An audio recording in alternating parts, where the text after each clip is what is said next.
ito na nga no guys. Nandito na tayo sa DaVinci Resolve 20. So naka-open na yung software natin. So ito na yung mga clips na gagamitin natin sa pag-edit natin ngayong araw. Yung kukulayan natin yung isang video. So i-drag and drop ko na lang. Yan. Tapos itong sound, hindi ko na kailangan to. Di-delete ko na. Control X. Then yung clip natin, iigsian lang natin kasi yung kulay lang naman yung papakita natin. So, mabilis lang to. Yan. Yan. Kinat ko lang yung videos para mas maikli lang yung video na ipapakita natin. Control X yan. So, okay na siguro yung gantong kahaba. And after natin ma-edit, punta na tayo sa color page. Yan, dito sa icon na to. Then, dito sa color page, mapapansin nyo, meron isang square dito. Ang tawag dito ay node. So, dito nag-a-adjust ng kulay yung mga nag-e-edit dito sa DaVinci Resolve 20. So, paano mag-adjust ng kulay? So, mag-a-adjust ka lang dito sa color wheel nya, sa curve. So, maraming choices dyan. Yan kung paano mo siya kukulayan. Ngayon, papakita ko lang yung basic paano magkulay. Dito sa node, pwede ka magdagdag ng node dyan para yung pagkukulay mo ng video ay nakaayon. So, halimbawa, sa isang block na to, sa isang node na to, kung ano yung in-adjust mo rito, sa susunod na node, pwedeng iba naman yung adjustan mo. So, ngayon, gagawa ako ng 4 na node para mapakita ko sa inyo paano ko ba kukulayan yung video na to. Yan. So, add serial node lang tayo. Yan. So, gagawin ko 4. So, shortcut key, Alt S. Yan. Para meron ka ng node. Additional node. Alt S, magdadagdag ka ng node. Yan. Para hindi ka malito, lagyan natin ng label yung node. So, right click lang natin yung node. Yan. Tapos mababasa nyo dito, node label.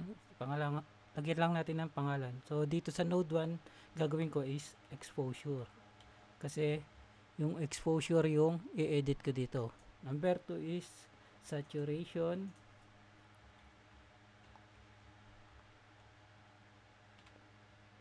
Number 3, yung white balance nya. Then, number 4 is yung final output natin, yung i-render na nating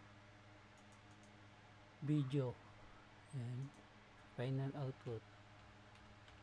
Yan. Final look. Yan. Okay. Nalabelan na natin. Balik tayo sa node 1. So, dito sa exposure, adjustan natin syempre yung liwanag ng videos natin. Yan. Punta tayo sa contrast. Contrast, babaan lang natin. Gawin natin 95 or 90, ganon. Depende sa paano gaganda yung videos natin. Yan, 94, 93. Pwede na siguro yan. Then, after natin ma-adjustan yung contrast niya, punta tayo dito sa highlight. Highlight is babaan din natin kasi medyo maliwanag yung video natin. Siguro mga -10. Yan. -10. So, yan. Pwede na yan. So, pakita ko lang sa inyo kung ano yung difference ng pag-adjust natin. So, ito yung na-adjustan na natin. So, ito yung wala. Yan. So, ito yung na-adjustan na natin, no? Ito yung hindi natin na-adjustan. Medyo konti lang yung pinagbago. Then, next natin node is saturation. Saturation, adjustan natin dito sa color wheel yung saturation nya. Medyo tataasan lang natin siya. So, pansinin nyo yung video, magkakaroon ng konting yellow dito. Parang liwanag ng araw o bukang liwayway, kumbaga. Yan. Gawin natin mga 70 siguro, 75. May pwede na yun. Yan. So, na-adjustan na natin yung saturation natin. So, this is before and this is after. Mapapansin nyo, medyo nagkakabuhay na yung video natin compare sa kanina. Then next natin gagawin is white balance. Sa white balance, ang gagawin nyo lang is i-click natin yung qualifier na to. Ito, yung parang bala ng ribbit.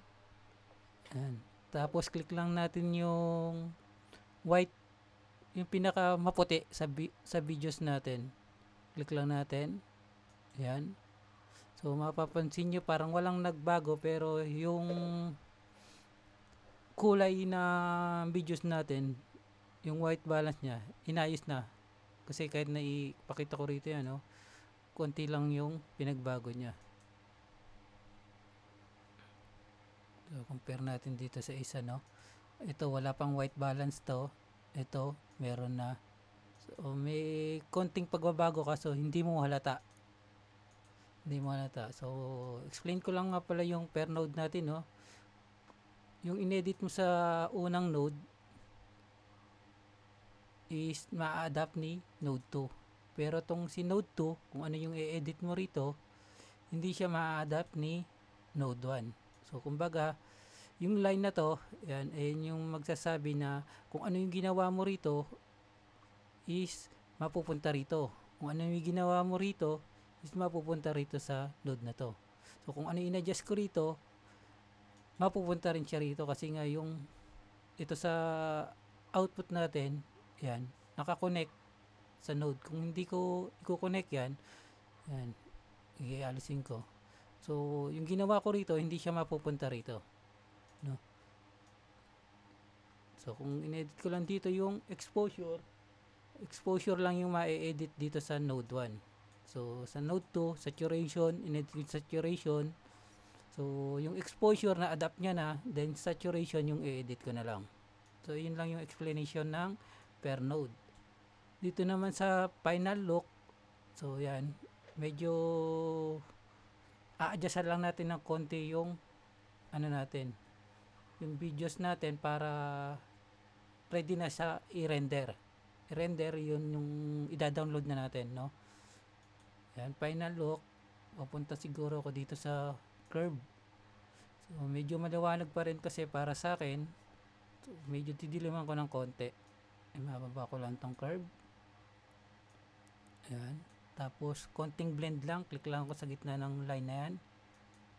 Tapos ayan, konting blend lang. Tapos balik tayo dito sa color wheel. So i-highlight pa na, i-boost pa natin yung ano, kulay niya. So, punta lang tayo dito sa color boost. Dagdagan natin ng konti. 2, 3, pwede na yan. Yan. 4 natin, 4. Oh, yan, 5, yan. So, ito na yung final look ng videos natin, no. Pakikita ko sa inyo yung before. Yan. Sobrang liwanag. Ito yung after. After nating i-edit. So, tapos na tayo magkulay. Balik tayo sa edit page natin.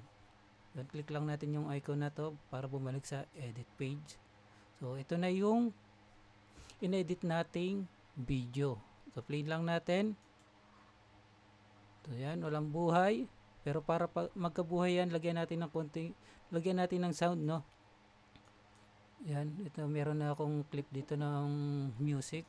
Drag and drop ko na lang yan. Drop ko na lang. Tapos putulin na lang natin. Yan. Cut.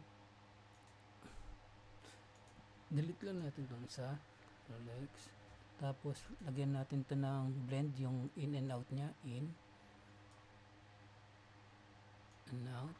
Tapos yung volume nya medyo muna kasi naan lang natin konti. So i-play natin.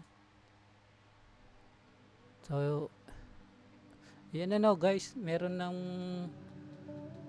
buhay yung ano natin, yung videos natin, nagkakulay na, saka yung sound meron na. So pakita ko lang sa inyo yung before, no. Ito yung before and this is the after. So yun lang guys, pagtapos nyo mag-edit, kung gusto nyo na siyang i-render o i-download, punta lang kayo dito sa render page. Yan. Palitan nyo lang yung file name, location kung saan nyo siya ilalagay. Then dito sa format, yung mga pan-download nyo lang ng pag-download nyo sa FB or YouTube.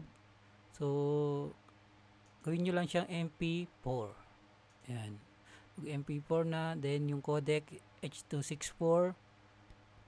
Tapos yung resolution niya, kung gusto nyo baguhin, kung gusto nyo taasan yung quality, gawin yung 4K, click nyo lang to, 3840 by 2160. Pero kung gusto nyo kung ano lang yung, kung gusto nyo ng HD, Ultra HD, 1920 by 1080p lang. Yan, 1080. Frame rate 30. So yun lang, no. Ito, okay na yung setting na to. Okay. Mapupunta siya rito sa render tab natin, tapos i-render all lang natin.